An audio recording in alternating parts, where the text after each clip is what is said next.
For having me. I'm a visiting researcher at MIT, but I'm based in Munich, Germany. And I am an architect from my background, and I'm presenting the work we've been doing in the last years and focusing on technique we developed to include people in decision making for urban design and resilience. So coming from the sustainable design and architectural design about 10 years ago, we realized that issues like global warming and climate change are changing the way how we design buildings. And coming from, let's say, comfort studies in indoor environments, we switched to the outdoor space.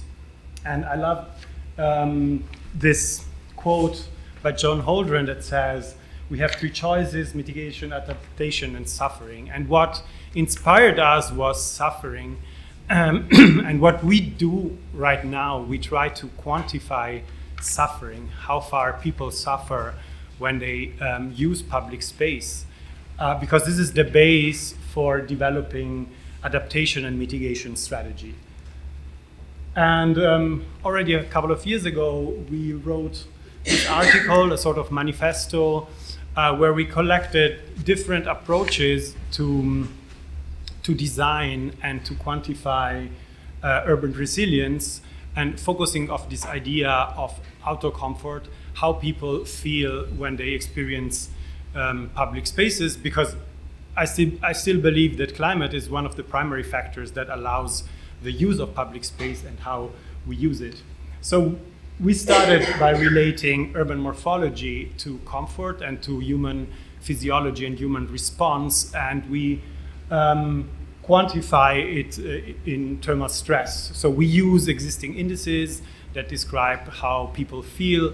This is somehow what everyone has on a smartphone. When you see the weather forecast, you see the air temperature, but you also see how it feels like, because the air temperature, which is something everyone knows about somehow, what it feels like, but sometimes we have other factors that affect our way of experiencing cities. And in cities, we have very dense environments that shape the climate, the microclimate. And we were looking also at how microclimate is affecting movements in cities. So using data and sensing techniques. And one of the first setups we had was at the Victoria and Albert Museum in London, where we could use this pavilion basically to understand how people move depending on microclimatic conditions. And it's still a very small architectural scale. So it was, let's say, a small setup to understand how this kind of digital manufactured designs that we developed also with students can improve conditions in urban spaces. So we played around, including students in our department. But out of these experiences, we designed a workflow to understand how people react.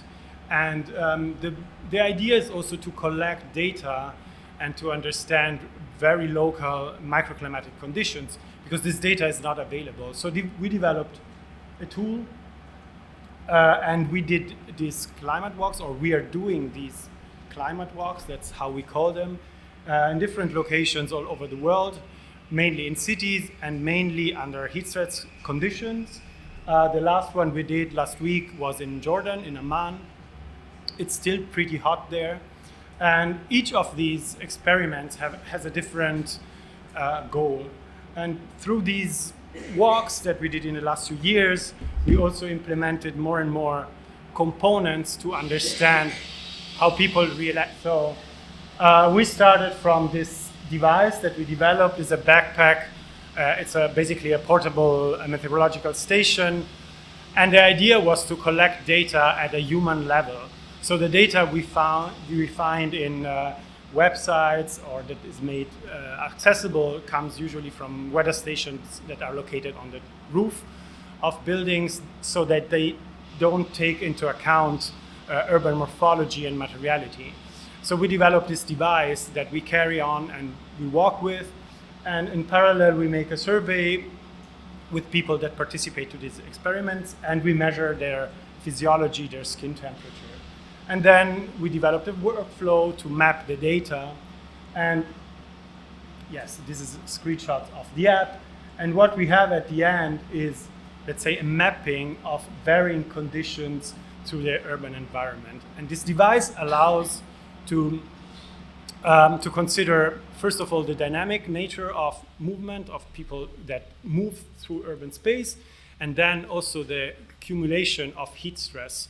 So usually, let's say, data is collected at different points, and considering also the local conditions, and what we can quantify here is also the entire duration of the walk, and so how people accumulate heat stress. And these are some pictures of the experiment we did last year in Singapore. Here we were looking at this transition from non-conditioned to conditioned spaces. So especially in tropical cities, people are exposed to very hot and extreme microclimatic conditions, but then have the possibility of getting to a cold spot just in places like Singapore. And besides these graphs that we produce then confronting the thermal sensation, so the individual response, the physiology, and the microclimatic conditions, we were also looking at bigger data sets. This is the work I've been doing at MIT, or that I'm still doing at MIT, employing big data sets taken from smartphone applications that track people and that can describe the way people use public space and which patterns they create depending on morphology and urban form. Yes, and relating it, of course, to microclimate. And one of the last paper we published is comparing how people move using bikes or walking depending on weather and depending, of course, on urban morphology and how the city is structured. But now I'll go into the last walk we did last week in Amman, because this was a very interesting experiment for the topics we are talking today. So this project is coordinated by the GIZ, which is a German organization for cooperation, international cooperation. And this is what Amman basically looks like. It's a city that grew from 2 to 4 million inhabitants in the last 10 years, and that it's basically a very big informal settlement, just to make it simple, and with very low access to air conditioning, very high temperature all over the year. Most of it, last week we still had over 35 degrees. And we organized these 2 walks with people of the local government. So the GIZ is including, it's cooperating with the city of Amman and with the Ministry of the Environment. And we had representatives of all these institutions walking with us. And the interesting thing is that most of these people never walked through the city and never walked to specific places of the city. We had a local representative, Muftar, who is basically the head of the neighborhood, who is elected by the people. Everybody knows him. When you walk through the city, through the neighborhood with him, everybody comes out and says hello. But he never walked up this staircase, which is a path that many school kids do every day. And right next to it, they burn garbage. So in some sense, even very the local community doesn't know each path of its neighborhood. So we don't have analyzed the data yet. But I think that the climate walk and this experiment set up allows to include people that live there, raise consciousness also for them who are directly affected, and include these data in the design process. So we chose this path because the GIZ is developing projects to increase the quality, to design parks basically in here, to put green infrastructure that is basically completely absent right now, even if it's possible to have it. And we will present the results soon to the community.